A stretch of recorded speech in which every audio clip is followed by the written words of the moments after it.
Good afternoon, everyone.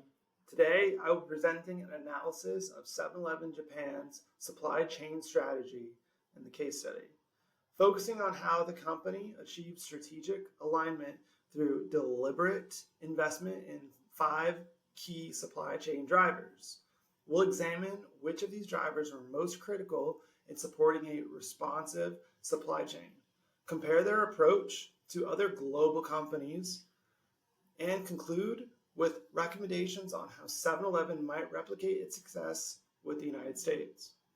Throughout this discussion, I encourage you to consider the theme of strategic fit, not as the abstract concept, but as a practical outcome of aligning operations with business priorities. We begin with discussion of the 5 key supply chain drivers: facilities, inventory, transportation, information, pricing, to support its business model centered on convenience, freshness, and customer responsiveness. First, facilities. The company employed a cluster strategy, opening 50 to 60 stores around each distribution center. This dense geographic footprint reduced last-mile transportation costs and enabled frequent replenishment, which was key to maintaining product freshness.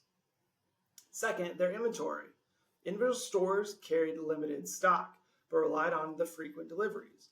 By leveraging store-level sales data and demographic analysis, inventory assortments were optimized for local demand. Third, transportation. The company transitioned from approximately 70 supplier deliveries per store per day in the 1970s to the new combined delivery system with only 9 consolidated deliveries per day by 2006. This significantly improved efficiency without compromising service quality. Fourth, information.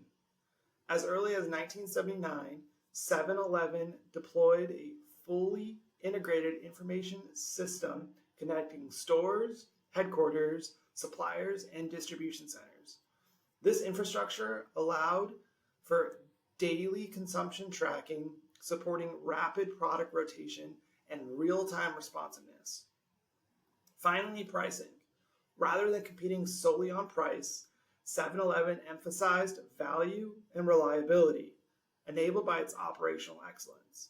This strategic choice further reinforced the company's positioning as a convenient but high-trust brand. While all 5 drivers contributed meaningfully, it is clear that transportation and information were given particular emphasis, especially in support of a responsive rather than purely efficient supply chain. Let us consider transportation first. Frequent consolidated deliveries allows for just-in-time restocking, maintaining product freshness, and minimizing waste. While these frequent deliveries increased operational complexity, they enabled 7-Eleven to uphold its service promise of always available high-quality goods. Next, the information systems. By linking over 5,000 stores, even in the 1980s, 7-Eleven enabled detailed analysis at the neighborhood level. Store managers could adjust product offerings based on local demographics, time of day, and even seasonal events. These decisions often sacrifice scale efficiency in favor of a local responsiveness, a conscious trade-off aligned with the company's strategic priorities. In effect, information and transportation acted as enablers of customizing and into this hyper-local adaptation, which was a cornerstone of 7-Eleven Japan's competitive advantage. As currently living in Europe, I wanted to keep my companies across the pond from most of my classmates. So this L'Oreal Cosmetics, like 7-Eleven, had a huge prioritization of information as a strategic driver. This European powerhouse and the world's largest cosmetics manufacturer. Between 2009 and 2014, L'Oreal invested in a cross-functional information platform that integrated sales, marketing, finance, and supply chain data. This holistic system increased forecast accuracy from 60 to 71% and enabled the company to more rapidly adapt to changing global demand. Importantly, this shift improved not only accuracy, but also agility, allowing L'Oreal to align product availability more closely with customer expectations across more than 150 countries. In both cases, 7-Eleven and L'Oreal, real-time information flow was not treated as a back-end tool, but as a core competitive asset driving responsiveness and customer-centric decision-making.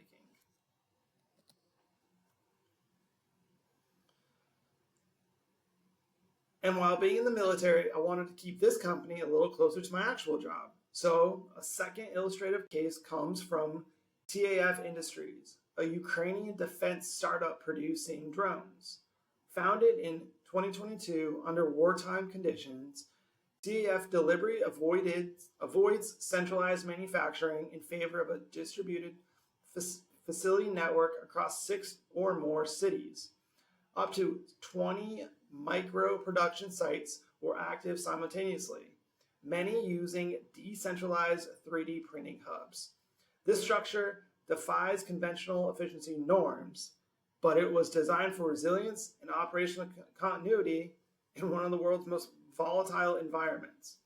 The company is able to sustain a production output of up to 3,000 drones per day, even under the threat of infrastructure attacks.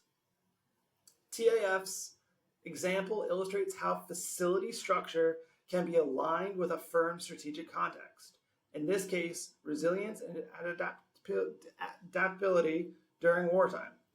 Much like 7-Eleven, the company made intentional trade-offs to support its mission under extreme conditions or uncertainty. How might the company 7-Eleven's Japanese success into the US market? The answer begins with acknowledging that the two markets differ significantly in terms of geography, consumer behavior, and infrastructure.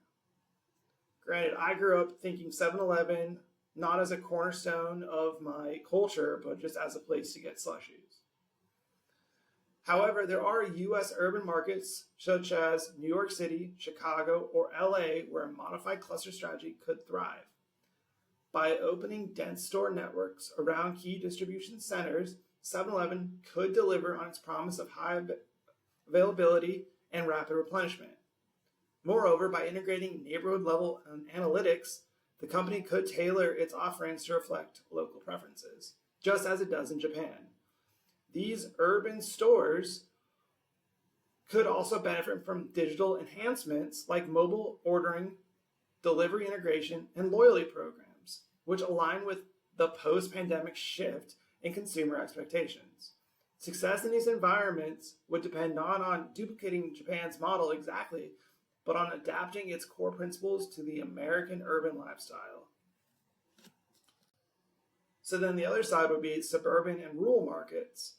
They call for a distinctly different approach. Here, 7-Eleven could deploy a large format store model with expanded inventory, ample parking, and enhanced food service capabilities. These stores would cater to longer, less frequent visits and potentially compete with fast casual restaurants through warm food, coffee, and quick service offerings.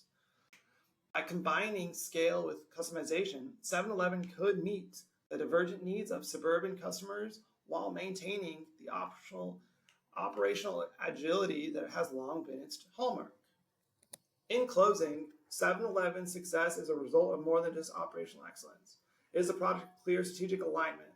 Every supply chain decision from delivery to schedules to shelf assortments supports the company's core mission of being convenient, maintaining its product freshness, and being responsive. Among the 5 drivers, information and transportation stand out as the most impactful.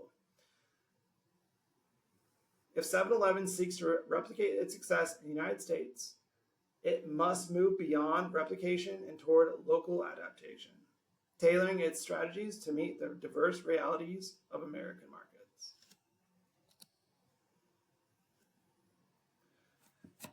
Thank you for your time. I look forward to your questions.